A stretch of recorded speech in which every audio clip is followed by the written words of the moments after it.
Halo teman-teman, kembali lagi di channel 11 Hardware dengan Bumi di sini. Waktu itu kita pernah membahas mobile chipset B660 dari Asus TUF Gaming yang DDR4. Kalau kalian belum cek videonya, kalian bisa lihat pada link pada kanan atas.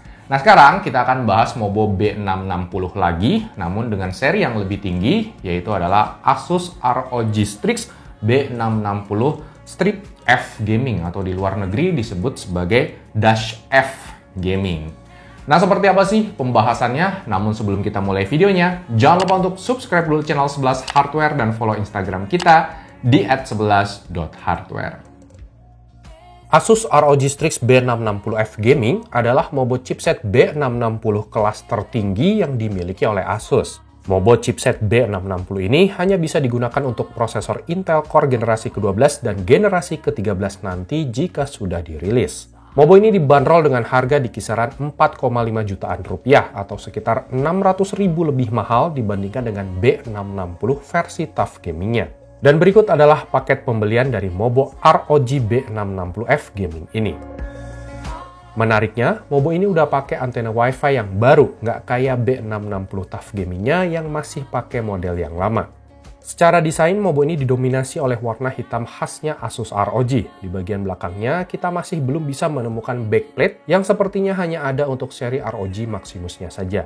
Aksen ROG terlihat begitu jelas pada cover back panel dan pada heatsink chipsetnya. Kedua bagian ini juga disematkan nyala RGB.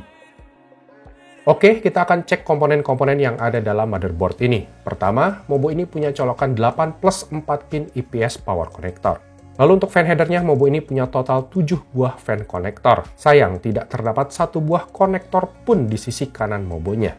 Untuk konektor RGB, Asus menyematkan 2 buah konektor addressable RGB 3 pin pada bagian atas dan masing-masing 1 buah konektor 4 pin dan 3 pin pada bagian bawah Mobo. Mobo ini memiliki 4 buah slot DIMM yang bisa support RAM sampai dengan kecepatan DDR5 6000 dengan OC tentunya.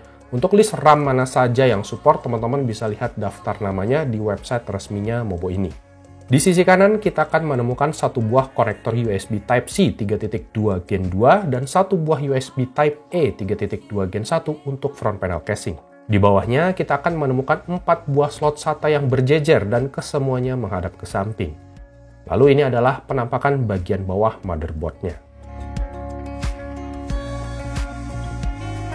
Untuk audionya, Asus menggunakan ROG Supreme FX yang terintegrasi dengan Realtek ALC 4080 audio codec.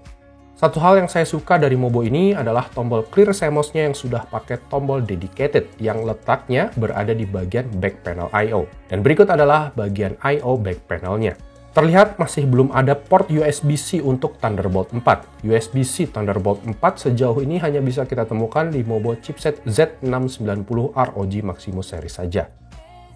Oke, sekarang kita cek slot ekspansinya. ROG B660F Gaming ini punya total 4 buah slot ekspansi. Slot PCI Express yang paling atas ini punya jalur yang berasal dari prosesor dan sudah support PCIe Gen 5x16. Sedangkan 3 buah slot di bawahnya ini menggunakan jalur dari chipset. Untuk slot PCI Express yang di bawah ini berbagi LAN dengan 2 slot PCI kecil yang ada di dekatnya.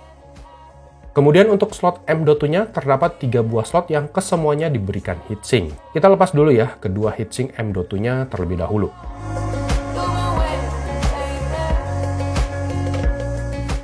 Terdapat thermal pad dari LED yang menempel pada armor shield-nya. Terdapat juga thermal pad pada bagian bawah SSD, sehingga SSD NVMe yang menempel pada slot ini akan lebih terjaga suhunya. Slot M.2 yang paling atas dan yang di kiri bawah ini support PCIe Gen 4x4, sedangkan yang slot M.2 ketiga hanya support PCIe Gen 3 saja, namun juga bisa dicolokin SSD SATA. Oh ya, pemasangan SSD-nya di sini sangatlah mudah. Terdapat pengait khusus tanpa baut untuk mengencangkan SSD. Oke, tiba saatnya kita ke bagian VRM. Pertama kita mesti buka dulu heatsink VRM-nya. Heatsink VRM-nya ini cukup besar dan terlihat menyatu dengan cover back panel I/O-nya. Tapi ternyata Asus masih menyematkan cover back panel plastik dikarenakan terdapat logo ROG yang bisa menyala pada bagian ini. Asus bilang Mobo ini menggunakan 16 plus 1 power stages, atau sebenarnya Mobo ini menggunakan 8 plus 1 power phase. 8 phase untuk V-Core dan 1 phase untuk iGPU, di mana dalam 2 power stages terdapat 1 phase atau berjalan secara paralel. Asus menggunakan ESP2100 untuk PWM controllernya. Sepertinya controllernya ini bisa mengakomodir 10 power phase secara direct. Namun saya belum yakin karena Asus selalu merebrand controllernya ini dengan penamaannya sendiri. Yang unik, Asus menggunakan MOSFET dari Alpha dan Omega dengan kode BGN01T1V, baik untuk MOSFET V-Core ataupun iGPU-nya. Sementara untuk VRM VCC in-nya menggunakan MOSFET dari On Semiconductor yang punya PWM controllernya sendiri. Overall, VRM dari ROG B660F Gaming ini sebenarnya jauh lebih baik dibandingkan dengan B660 TUF Gaming-nya. Walau spesifikasi MOSFET V-Core-nya hampir sama, tapi B660F Gaming ini punya jumlah phase yang lebih banyak dan punya heatsink VRM yang lebih masif. Sebelum kita masuk ke pengetesan, di sini saya menggunakan RAM DDR5 dari PNY Accelerate Mako 32GB yang punya speed XMP di DDR5 6000. So inilah penampakan Mobo ini ketika sudah berada di dalam casing. Untuk spek lengkap lainnya, saya menggunakan prosesor Intel Core i7 12700K, water cooling dari Cooler Master ML240LV2, dan casing Cooler Master HAF 500. Kita cek dulu tampilan BIOS-nya. Mobo ini nampaknya support overclocking dengan menggunakan BCLK. Namun sayang sekali saya tidak sempat untuk menguliknya lebih jauh. Lalu terdapat menu Asus Performance Enhancement yang bertujuan untuk melepas limit CPU sehingga Core i7 12700K-nya bisa berjalan secara full power. Oke, di pengujian pertama kita lihat dulu skor Cinebench R15 dan Cinebench R20-nya. Di Cinebench R20 kita mendapatkan skor multicore di 8.400-an poin, sedangkan untuk single core-nya mendapatkan 700-an poin. Lalu di pengujian kedua kita tes konsistensi performanya dengan menjalankan Cinebench R20 multicore sebanyak 10 kali berturut-turut. Hasilnya skor Cinebench R20 dapat berjalan sangat-sangat stabil. Run pertama tembus 8.475 poin dan run berikutnya hanya turun paling banyak sekitar 30 poin aja.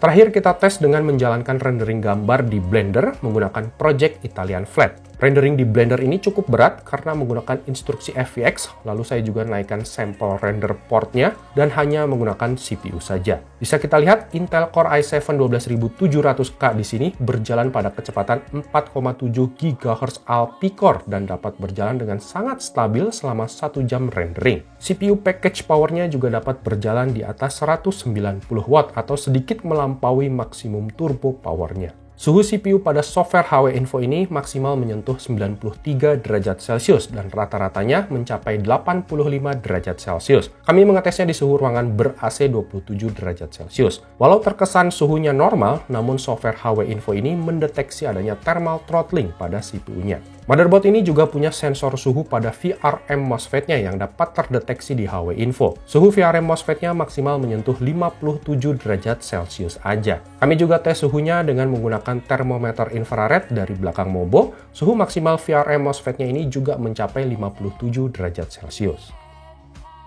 Kami juga sempat tes overclock memori DDR5-nya, namun untuk pembahasan OC memori nampaknya akan kami buatkan kontennya secara terpisah aja. Kalau udah ada videonya akan kami update di link pada kanan atas. Oke, tiba saatnya ke bagian kesimpulan. Jika kita bandingkan dengan Mobo B660 versi TUF Gaming-nya, Mobo B660 ROG F Gaming ini punya banyak sekali kelebihan. Dengan harga yang berbeda hampir Rp700.000, B660F Gaming ini punya keunggulan di spesifikasi VRM yang lebih baik, heatsink VRM-nya yang lebih besar, terdapat tombol clear CMOS secara dedicated, antena Wi-Fi-nya juga lebih bagus, terus audio codec-nya juga lebih bagus, dan terakhir, Mobo ROG B660F Gaming ini udah support RAM DDR5. Lalu siapakah lawan dari Mobo ini? Saya sendiri agak kesulitan ya mencari lawan yang sepadan. Lawan terdekat nampaknya dari brand MSI yaitu MSI B660 Tomahawk EVA Project Edition yang harganya lebih mahal sekitar 200.000 dari Mobo B660F Gaming ini. Untuk VRM, saya rasa keduanya termasuk berimbang ya, walau VRM MSI Tomahawk rasanya sedikit lebih baik. Begitu pula dengan heatsink VRM dari MSI Tomahawk yang mungkin sedikit lebih besar. Saya juga lebih suka dengan penempatan fan header dari Mobo MSI ya. Di bagian kanan ini ada banyak fan headernya, sementara untuk Asus bagian kanannya ini tidak terdapat fan header sama sekali. Kelebihan Asus mungkin hanya di PCIe Gen 5-nya aja untuk slot ekspansi utamanya, di mana MSI Tomahawk masih pakai PCIe Gen 4. So, untuk Mobo chipset B660 DDR5, saya rasa pertarungan keduanya akan sangat menarik. Tinggal balik lagi ke selera ataupun kebutuhan teman-teman saja. Kalau menurut saya sih, keduanya sama-sama oke.